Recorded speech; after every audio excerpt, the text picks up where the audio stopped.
Hello friends, welcome to PC mania. तो आज हम 16 मई का द हिंदू न्यूज़पेपर का एडिटोरियल पार्ट डिस्कस करेंगे। लेकिन इसको डिस्कस करने से पहले हम लोग कल के क्वेश्चंस का आंसर जानने का प्रयास करते हैं। तो कल के क्वेश्चंस कुछ इस प्रकार हैं। पहला आपका क्या क्वेश्चन है कि one nation one ration card से जुड़ा हुआ कौन सा कथन आपका सही है। तो पहला आपका क्या कथन है कि जो भी आपके एलिजिबल बेनिफिशियरीज होंगे वो आपकी जो नेशनल फूड सिक्योरिटी एक्ट 2013 उसके अंतर्गत जो है कंट्री में कहीं भी जो भी आपके फेयर प्राइस शॉप्स होती हैं कोटा वगैरह वहाँ से वो सब्सिडाइज्ड फूड मीन्स प्राइस पे जो है वो फूड ग्रेन्स को परचेज कर सकते हैं। तो ये आपका पहला स्टेटमेंट सही हो गया। सेकंड स्टेटमेंट क्या है कि ये जो है आपका जो आपकी फाइनेंस मिनिस्ट्री होती है उसके द्वारा इसको इम्प्लीमेंट किया जाता है। तो ये आपका कथन गलत हो गया, बल्कि ये आपका ministry of consumer affairs food and public distribution द्वारा इसको जो है इम्प्लीमेंट किया जाता है। थर्ड क्या है आपका स्टेटमेंट कि जो आपकी स्टेट गवर्नमेंट होंगी वो 10 डिजिट का एक स्टैंडर्ड राशन कार्ड नंबर जारी करेंगे, जिसमें आपका जो पहला 2 नंबर होगा वो आपका स्टेट कोड होगा और जो बाकी नंबर होंगे वो आपके राशन कार्ड नंबर होंगे। तो ये आपका आपका थर्ड स्टेटमेंट हुआ, आपका बिल्कुल सही स्टेटमेंट है। तो आपका बी ऑप्शन है वो सही हो गया। सेकंड क्वेश्चन क्या है आपका? सेकंड क्वेश्चन आपका जो है आपका जो सस्टेनेबल डेवलपमेंट गोल नंबर 14 है वो जो है किससे जुड़ा हुआ है? आपका जो नीचे कथन है कौन सा वो है? तो आपका बी ऑप्शन है आपका लाइफ अंडर वाटर, इसकी बात करता है, हमने कल भी डिस्कस किया था। जो पहला स्टूडेंट आपका क्लीन वाटर एंड सैनिटेशन ये आपका गोल नंबर 6 है। क्लाइमेट एक्शन ये आपका गोल नंबर 13 है। क्वालिटी एजुकेशन ये आपका गोल नंबर 4 है। तो ये आपका कुछ इसके सेकंड क्वेश्चन हुआ। थर्ड क्वेश्चन क्या है आपका? Tax buoyancy. टैक्स बॉयंसी जुड़ा हुआ कौन सा कथन सही है? तो पहला क्या है आपका कि ये जो है क्या बोलते हैं, जो टैक्स रेवेन्यू है और जो आपका मतलब कि जो एक चेंज हो रहा है टैक्स रेवेन्यू में और जो आपका चेंज हो रहा है जीडीपी कंट्री जीडीपी में, उसके मध्य जो है रिलेशनशिप जो है ये शो करता है। और सेकंड तो ये बिल्कुल सही आपका स्टेटमेंट, यही होती है टैक्स बॉयंसी। सेकंड स्टेटमेंट क्या है आपका कि अगर टैक्स आपका बॉयंट है, मतलब क्या है इसका कि अगर जो है जो आपका टैक्स रेवेन्यू है वो टैक्स जीडीपी बढ़ने के साथ साथ बढ़ रहा है, तो टैक्स रेट को बिना बढ़ाए भी जो है क्या बोलते हैं टैक्स रेवेन्यू को बढ़ाया जा सकता है।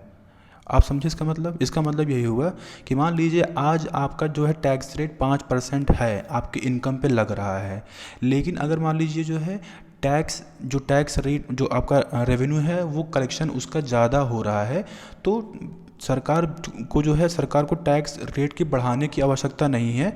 वो उसी जो आपका एग्जिस्टिंग टैक्स रेट है उसी पे जो है वो टैक्स रेवेन्यू को जो है ज़्यादा बढ़ा सकती है। तो ये आपका जो है थर्ड क्वेश्चन हुआ, इससे आपका जो सी ऑप्शन है वो सही हो गया। अब हम जो है आज का जो हिंदू एडिटोरियल है उसको डिस्कस करते हैं। तो आज हम जो है मुख्यतः 4 आर्टिकल डिस्कस करेंगे, जिसमें पहला आर्टिकल आपका क्या है? A question of quarantine. ये किससे जुड़ा हुआ आर्टिकल है? ये जो क्वारंटाइन फैसिलिटी जो है स्टेट्स में उससे इश्यूज इमर्ज होके आ रहे हैं उससे जुड़ा हुआ आर्टिकल है।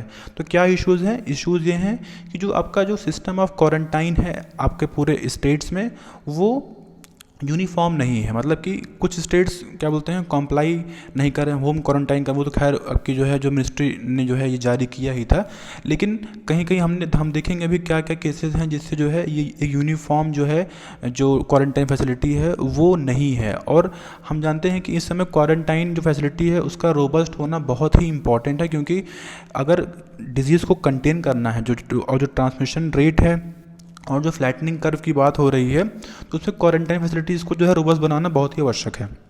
तो क्या केसेस आए हैं? जैसा दिल्ली में हमने देखा कि अगर देखिए जो भी आपके जो यहाँ से माइग्रेंट वर्कर्स थे, जो है कुछ लोग जो यहाँ ट्रेन पकड़ के गए थे अपने स्टेट्स की ओर, वो काफ़ी लोग वहाँ से जो है लौटे भी हैं। तो ये शो करता है कि वहाँ क्वारंटाइन फैसिलिटी बेहतर नहीं है, तभी वो यहाँ पे ये जो है एक मतलब बता रहे हैं, साइन शो करता है कि जो क्वारंटाइन फैसिलिटी है और जो स्टेट्स के मध्य जो है एक नॉन यूनिफॉर्मिटी देखने को मिल रही है, तो इससे ये जाहिर होता है। सेकेंड आपका क्या केस देखा गया? आपका बेंगलोर में देखा गया, जहाँ पे लोग प्रोटेस्ट कर रहे थे इसलिए क्योंकि उनको जो है प्रायर नोटिस नहीं दी गई थी कि उनको क्या बोलते हैं इंस्टीट्यूशनल क्वारंटाइन किया जाएगा, बल्कि उनको जो है उनको ये बताया गया कि आपको पेड क्वारंटाइन जो है 14 डेज़ के लिए किया जाएगा, जो थोड़ा कॉस्टली भी जो है काफ़ी है, तो सब लोग अफोर्ड नहीं कर सकते उसको। तो ये देखा गया आपका बेंगलोर में। थर्ड आपका कहाँ देखा गया? यूपी बिहार में देखा। यूपी बिहार में कहाँ था कि आपके जो क्वारंटाइन फैसिलिटीज़ थी वहाँ से लोग जो है निकल के जो है मतलब कि निकल जा रहे हैं वहाँ से, क्योंकि वहाँ की जो कंडीशन है वो बेहतर नहीं है, ऐसा वो क्लेम कर रहे हैं कि फूड या फिर जो फैसिलिटी है या फिर लाइट की सुविधा वो प्रॉपर नहीं, इसलिए वहाँ पे वो नहीं रह रहे हैं और वहाँ से निकल जा रहे हैं। वहाँ निकल जाएंगे तो सिंपल सी बात है कि ट्रांसमिशन जिसका जो है कोविड-19 का वो बढ़ सकता है। आपका कहाँ फोर्थ आपका क्या है? फोर्थ आपका जो केरला का केस है। केरला में क्या पाया गया कि सेंट्रल गवर्नमेंट ने ये एडवाइजरी जारी किया आपको केरला गवर्नमेंट को कि जो है 14 डेज़ का जो है कंपलसरी क्वारंटाइन इंस्टीट्यूशन क्वारंटाइन जो है किया जाए। लेकिन केरला गवर्नमेंट ने ये प्रपोज किया कि 7 डेज़ का जो है इंस्टीट्यूशनल क्वारंटाइन किया जाए, बल्कि जो फिर 7 दिन का क्या बोलते हैं होम क्वारंटाइन किया जाए। तो ये जो है थोड़ा सा आप देख सकते हैं कि सेंटर और स्टेट के मध्य जो है थोड़ा सा एक मीन्स कोऑर्डिनेशन देखने को नहीं मिल रहा है। अगर हम बात करें पोटेंशियल थ्रेट की, क्या मतलब कि जो ये मीन्स आगे क्या पोटेंशियल थ्रेट हो सकता है, जो मीन्स कुछ लोग हैं जो क्या बोलते हैं जो रोड से आ रहे हैं, रोड के थ्रू आ रहे हैं, उनको क्वारंटाइन नहीं किया जा रहा है स्टेट्स में, तो वो एक पोटेंशियल थ्रेट है ये जो आपका ट्रांसमिशन है कोविड-19 का उसको बढ़ाने के लिए, तो उनको भी ध्यान देने की आवश्यकता है।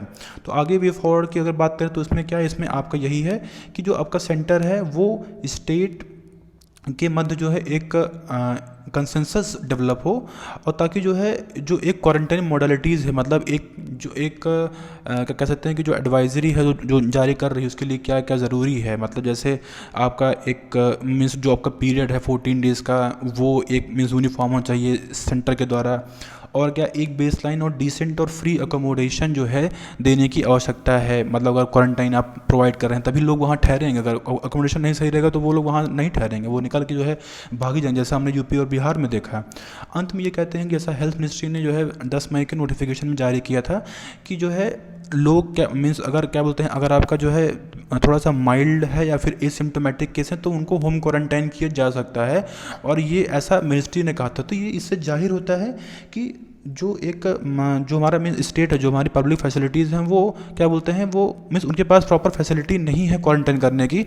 तो ज़रूरत यही है कि सरकार को अपने जो मीन्स जो भी फैसिलिटीज़ हैं, हेल्थ फैसिलिटीज़ हैं या फिर जो ऐसे स्कूल कॉलेज हैं उसमें जो मीन्स क्वारंटाइन फैसिलिटीज़ है उसको थोड़ा सा रैंप अप उसको बढ़ाया जाए, ताकि जो ये थ्रेट है मतलब एक कोविड-19 का ट्रांसमिशन का रेट है उसको रोकने में मदद मिले जो है। ये आपका पूरा आर्टिकल था इससे जुड़ा हुआ। देखो आपका सेकंड आर्टिकल क्या है? सेकंड आर्टिकल आपका टैस्मैक ट्राइब्यूलेशन। ये क्या है टैस्मैक? क्या तो ये जान लेते हैं हम लोग। तो टैस्मैक फ्रेंड्स आपका तमिलनाडु स्टेट मार्केटिंग ऑपरेशन से जुड़ा हुआ आर्टिकल है। तो ये क्या है फ्रेंड्स, ये हमने देखा अभी जैसा कि कुछ स्टेट्स ने लिकर शॉप्स ओपन किया था अब, क्योंकि उनके यहाँ जो ताकि जो एक रेवेन्यू जो है वो कलेक्ट कर सकें, क्योंकि कई स्टेट जो है उनका एक्सपेंडिचर ज़्यादा हो रहा है। तो इससे वो अगर लिकर सेल होगा, हमने कल भी बहुत सारे आर्टिकल डिस्कस किए हैं इससे रिलेटेड, आप उसमें देख सकते हैं। तो इसीलिए कुछ स्टेट्स ने लिकर शॉप्स को ओपन किया था। तो अभी क्या हुआ है, रिसेंट केस ये है कि मद्रास हाई कोर्ट ने देखा कि जो लिकर शॉप्स थी पहले तो उसको क्या बोलते हैं ओपन करने को ऑर्डर दिया था तमिलनाडु में, लेकिन हमने देखा कि इस तरह लोग वहाँ पे एक लंबी कतार लगाए और जो एक सोशल डिस्टेंसिंग का नॉर्म था उसको फ्लाउट किया उन्होंने। तो फिर मद्रास हाई कोर्ट ने फिर उस पर बैन लगा दिया। उससे फिर बैन लगा के फिर उन्होंने ये कहा कि आप क्या बोलते हैं जो ये फिज़िकल ओपन शॉप्स हैं मतलब जो मेनली उसमें उसको बंद किया जाए, बाकी फिर उन्होंने ये भी जारी किया कि ऑनलाइन डिलीवरी जो है की जाए। फिर तमिलनाडु गवर्नमेंट ने जो है सुप्रीम कोर्ट में गुहार लगाई। तो सुप्रीम कोर्ट ने जो है ये अभी जारी किया कि जो है आप फिर मतलब कि उन्होंने तो क्या बोलते हैं ब्लैंकेट स्टे तो नहीं दिया, मतलब कि मैं उसमें नहीं दिया। उन्होंने कहा कि कुछ जगहों पे आप इसको खोल सकते हैं, और ऑनलाइन फैसिलिटीज़ को भी उन्होंने जो है जारी रखने को कहा। तो अगर हम देखें ध्यान से तो जो आपका तमिलनाडु का एक क्लेम कर रहे हैं कि वो ऑनलाइन फैसिलिटी प्रोवाइड नहीं कर पाएंगे क्योंकि उनके यहाँ रोबस्ट ऐसा मीन्स नहीं है, तो ये उनका जो क्लेम है वो गलत है। क्योंकि हम जानते हैं कि अगर ऑनलाइन डिलीवरी करेंगे तो जो एक उनको क्या बोलते हैं हर सेल पे एक अमाउंट जो मिलता है वो मिलना बंद हो जाएगा, और जो पूरे ईयर में करोड़ों रुपए क्या बोलते हैं उससे वो फिजिकल अगर शॉप से परचेज कर रहा है कोई, या फिर अगर ऑनलाइन खरीद के कर रहा है, तो वो उसमें डिफरेंस आ जाएगा। तो ये इनका जो है क्लेम गलत है। तो ज़रूरत यही है कि अगर जो है सर, अगर सुप्रीम कोर्ट ने इसको जो है जारी कर दिया कि आप शॉप्स को और ऑनलाइन डिलीवरी जो है आप कर सकते हैं, तो इससे सरकार, जो आपका तमिलनाडु सरकार है, उसमें उनको जो है सचेत होना चाहिए और एक प्रॉपर फैसिलिटी प्रोवाइड करनी चाहिए, ताकि लोग जो है ऐसा सोशल डिस्टेंसिंग को मेंटेन कर सकें। क्योंकि अगर मेंटेन नहीं करेंगे तो फिर इसको रोकना जो है असंभव हो जाएगा। तो ये आपका जो है दूसरा आर्टिकल हुआ। थर्ड आर्टिकल आप क्या है कि NEET is not student friendly, merit promoting. ये किससे जुड़ा हुआ आर्टिकल है? ये अभी जो है अप्रैल के एंड में जो है रिसेंटली सुप्रीम कोर्ट ने जो है ये कहा था कि जो आपके नीट एग्ज़ाम्स हैं वो आपके जो है, जो आपके मीन्स जो आपके माइनॉरिटी इंस्टीट्यूशन हैं, जो जिनको जो है आपके आर्टिकल 30 के अंतर्गत जो है राइट मिला हुआ है कि अपने वो कोर्सेज़ को, अपने एडमिनिस्ट्रेशन को वो अपने तरीके से कर सकते हैं, उसमें स्टेट का इंटरवेंशन नहीं होगा। तो ये उन्होंने जो है कहा। और फिर ये जो है आपका जो है सुप्रीम कोर्ट की जो अभी रिसेंट जजमेंट है, उन्होंने कहा है कि अगर नीट वहाँ पे अप्लाई होता है माइनॉरिटी इंस्टीट्यूशन में, तो वो उनके राइट का वॉयलेशन नहीं होगा। तो ऐसा सुप्रीम कोर्ट ने कहा है। तो इस आर्टिकल में इनके जजमेंट को क्रिटिसाइज, मीन्स जो सुप्रीम कोर्ट का जजमेंट है उनको क्रिटिसाइज करते हुए कहा है कि देखिए, जैसा अगर हम बात करें सेंट्रल गवर्नमेंट की, तो वो जो है जो आपकी इंडस्ट्रीज़ हैं उनमें उनको डीरेगुलेट करने की बात कर रही हैं, मतलब उसमें जो रेगुलेशन सरकार का है वो कम कर रही हैं। लेकिन अगर हम बात करते हैं एजुकेशन सेक्टर में, तो वो सेंट्रलाइज कर रही हैं अपनी पावर को। तो ये जो है एक आयरनी, ये कह सकते हैं कि विरोधाभास देखने को मिल रहा है। फिर दूसरा स्टेटमेंट, दूसरे पॉइंट पे करते हैं क्रिटिसाइज कि अगर जैसा कि सुप्रीम कोर्ट ने भी जो है इस जजमेंट में कहा कि अगर क्या बोलते हैं किसी भी माइनॉरिटी इंस्टीट्यूशन में माल एडमिनिस्ट्रेशन हो रहा है, तो उसमें सेंट्रल गवर्नमेंट जो एग्ज़ाम करा रही है तो उसमें वो अप्लाई हो सकता है, उनके अधिकारों का उल्लंघन नहीं होगा। तो ऐसा, तो उसको फिर इस पॉइंट को जो है वो क्रिटिसाइज करते हुए कह रहे हैं कि अगर नीट के, अगर मतलब जो नीट का सहारा लेके या फिर आप जो माल एडमिनिस्ट्रेशन की बात कर रहे हैं, इससे जो है आप जो माइनॉरिटी इंस्टीट्यूशन को फंडामेंटल राइट दिया गया है आर्टिकल 30 के अंतर और 29 आर्टिकल के अंतर्गत, और जो आपका 19G है जो आपका free practice of any profession की बात करता है, वो भी जो है क्या बोलते हैं वॉयलेट करता है। मतलब अगर आप कुछ आपके इंस्टीट्यूट हैं उसमें माल एडमिनिस्ट्रेशन हो रहा है, तो उसके बिना पे आप जो है माइनॉरिटी इंस्टीट्यूशन का राइट्स का उल्लंघन नहीं कर सकते हैं। ये 2 पॉइंट पे इसको क्रिटिसाइज करते हैं। फिर उसके बाद कहते हैं कि अगर हम बात करते हैं नीट की बात करते हैं सिंपल, तो नीट में जो है क्या क्या कमियां हैं, या फिर अगर हम जो भी नेशनल टेस्ट होते हैं जैसे जेई मेंस हो गया आपका, जो है जो क्लैट हो गया आपका लॉ से जुड़ा हुआ, तो उससे जुड़ा हुआ कौन कौन से उससे क्या लिमिटेशन, उससे क्या चैलेंजेस है, वो उसमें कुछ मेंशन करते हैं। तो हम देखते पहला क्या है कि जो एक जैसा हमने देखा कि तमिलनाडु गवर्नमेंट ने जो है अपोज़ किया था। तो क्यों किया था? क्योंकि हम जानते हैं कि पूरे स्टेट में जो है एक जो उनका सिलेबस होता है, किसी भी आपका जो है इंटर की बात करें हाई स्कूल का, तो थोड़ा सा डिफ़र करता है, हर स्टेट में करता है। और अगर हम बात करें नीट की, तो नीट जो है CBSE पैटर्न पे जो है अपने क्वेश्चंस को जो है वो बनाता है और वो करता है। तो अगर स्टेट के मध्य जो है जो एक सिलेबस का वेरिएशन है, तो ये भी तो है ठीक नहीं, इसीलिए तमिलनाडु गवर्नमेंट ने क्या बोलते हैं इसमें अपोज़ किया था। क्योंकि अगर सिलेबस डिफर रहेगा आपका स्टेट और सेंटर के मध्य तो है, तो जो बच्चे होंगे उनको जो है पढ़ने में, फिर नए तरीके से पढ़ने में क्या बोलते हैं प्रॉब्लम होगा, नए नए एलिमेंट को जोड़ने में। क्योंकि उन्होंने जो है इंटर अपना पूरा अपने स्टेट बोर्ड से ही किया हुआ होता है। तो इससे थोड़ा सा एक ये, इसलिए जो तमिलनाडु गवर्नमेंट है वो जो है इसको नीट को एग्जाम को लेकर प्रोटेस्ट कर रही थी कि इसको अपने स्टेट में इंप्लीमेंट ना किया जाए। फिर सेकंड आपका क्या कर रहे हैं पॉइंट पर क्रिटिसाइज कि जैसे कोचिंग इंस्टीट्यूट्स हैं, जैसे हमने बात की अगर स्टेट्स के मध्य जो है जो आपका सिलेबस है वो डिफर करेगा, तो जो बच्चे होंगे वो फिर वो कोचिंग इंस्टीट्यूट की तरफ जाएंगे जहाँ पे उनको आसानी से चीज़ों को जो है एक सिस्टमेटिक वे में उनको बताया जा सके, ताकि उनको पढ़ने में प्रॉब्लम ना हो। क्योंकि जब सिलेबस डिफर करेगा तो फिर वो कोचिंग की तरफ ही भागें। तो इससे क्या होगा, इससे जो आपके रूरल पुअर पीपल हैं जो उसको अफोर्ड नहीं कर सकते हैं, क्योंकि कोचिंग की फ़ीस लाख लाख रुपए भी होती है, हम सब जानते हैं। तो उससे वो लोग क्या बोलते हैं, उससे वो छूट जाएगा, उससे वो वंचित रह जाएंगे। तो ये भी तो गलत है ना। इससे थर्ड क्या है आपका, जैसे हमने देखा अभी पिछले 4 साल में 2 बार नीट का पेपर लीक हो चुका है, तो इससे भी जो है नीट के एग्ज़ाम्स पर क्रेडिबिलिटी उठती है। तो ये आपका ये भी पॉइंट है।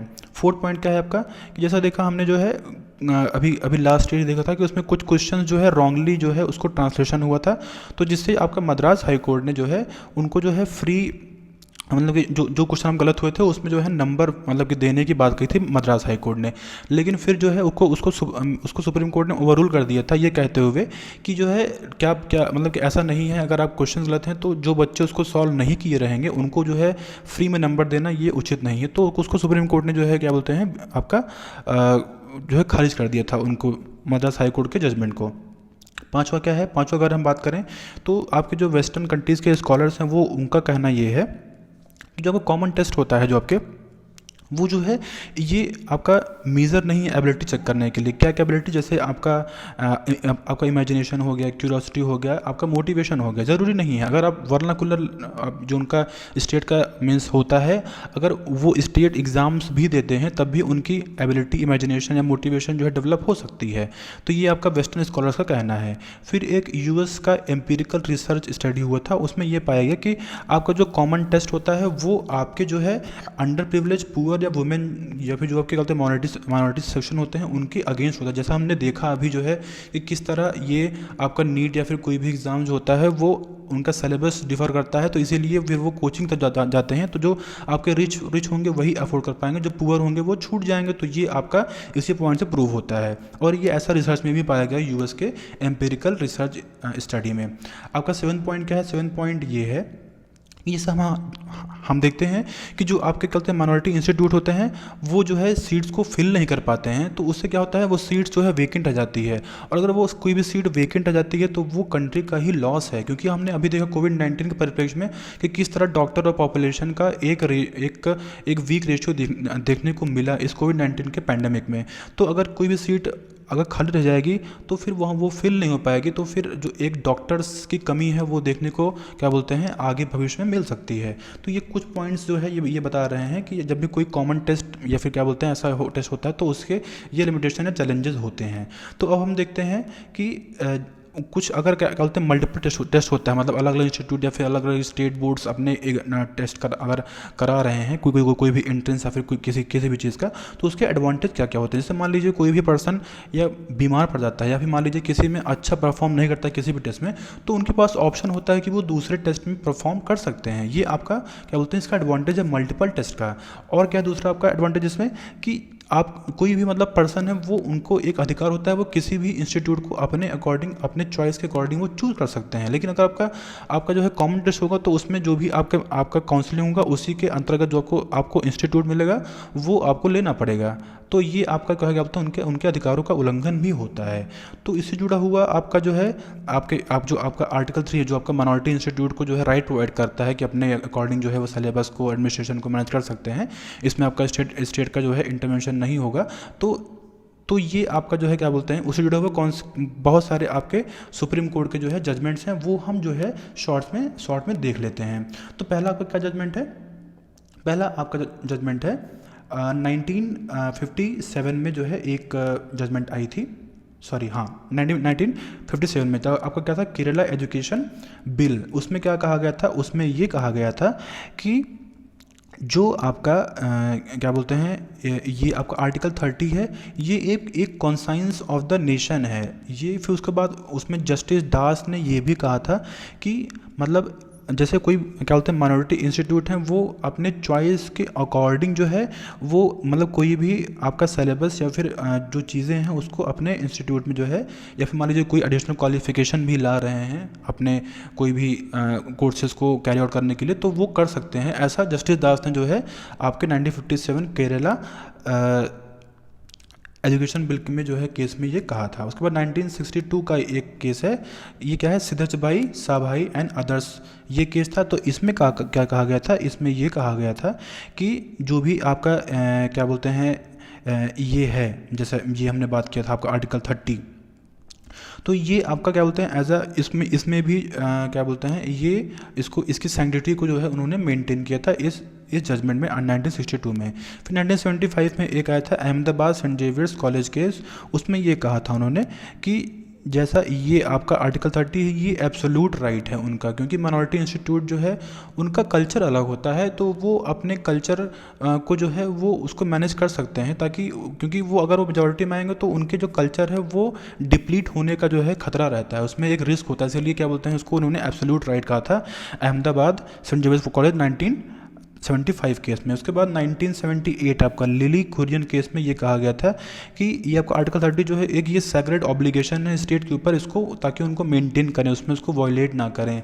और फिर उसके बाद 1973 में जो है केशवानंद भारती केस में जो भी ये कहा गया था कि फंडामेंटल राइट के अंतर्गत आता है आपका 97 जो आपका आर्टिकल 30 है। तो वो ऑब्वियस बात है, आपको वो बेसिक स्ट्रक्चर है, बेसिक स्ट्रक्चर हमने पहले भी जाना था वो क्या होता है, आपको सबको पता है।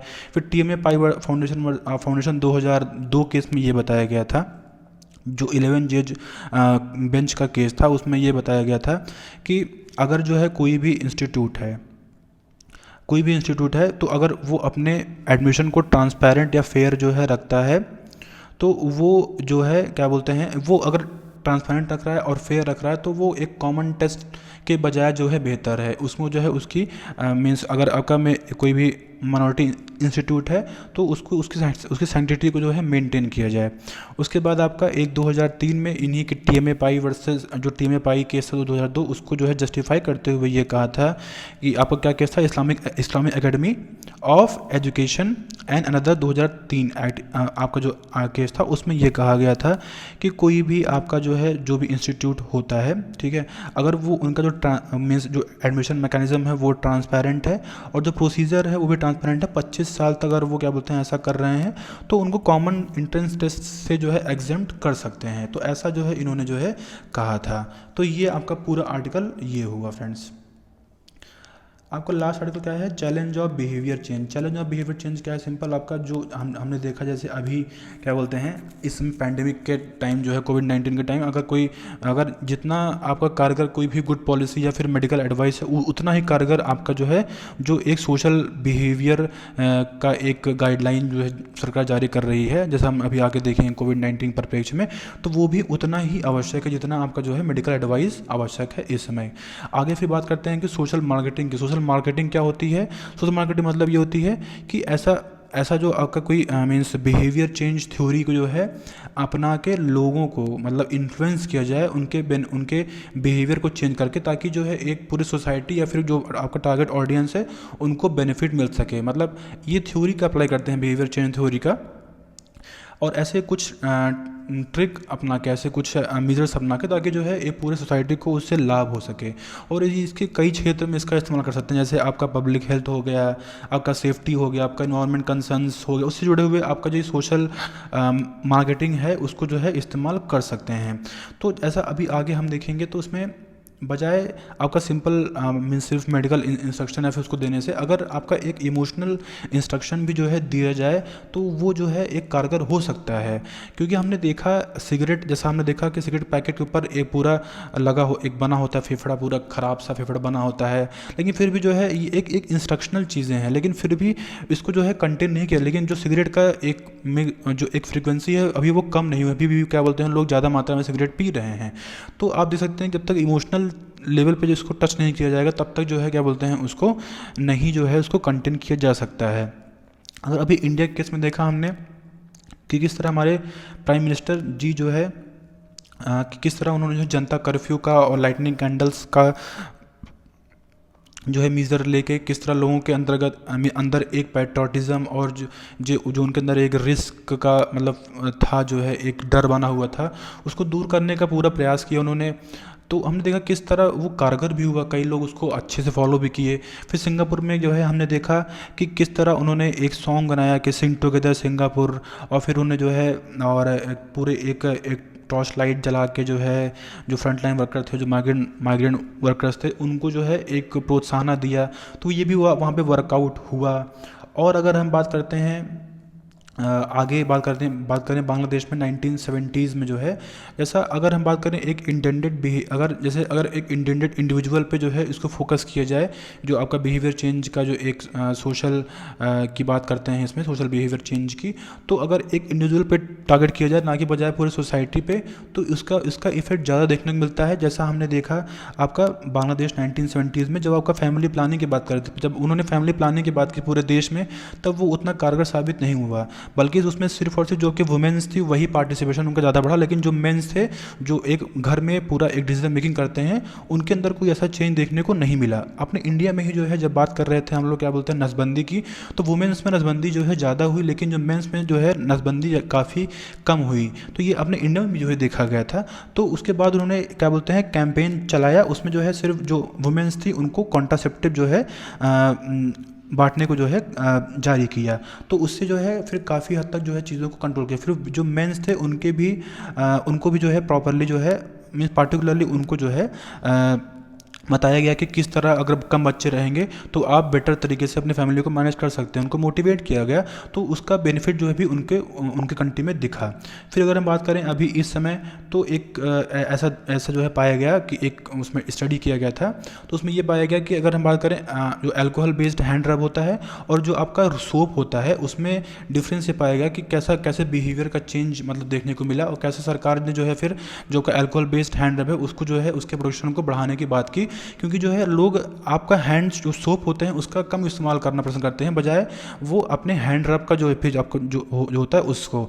तो ये आप देख सकते हैं किस तरह सरकार जो है एक स्टडी करके जो है लोगों के ऊपर, और फिर इसको इनकॉर्पोरेट करके कोविड-19 के परिप्रेक्ष्य में भी इसका इस्तेमाल अच्छे तरीके से जो है कर सकती है। तो ये आपका पूरा आर्टिकल जो है इससे जुड़ा हुआ था। तो आज के लिए फ्रेंड्स इतना ही है। हम आज के प्रश्नों की तरफ एक बार देख लेते हैं। आज के प्रश्न जो है आज का सिर्फ 2 ही प्रश्न, आप पॉज करके इसको जो है सॉल्व करने का प्रयास करिएगा। इसका आंसर हम लोग जो है कल जानने का प्रयास करेंगे इसका। तो आज के लिए इतना ही फ्रेंड्स, थैंक यू।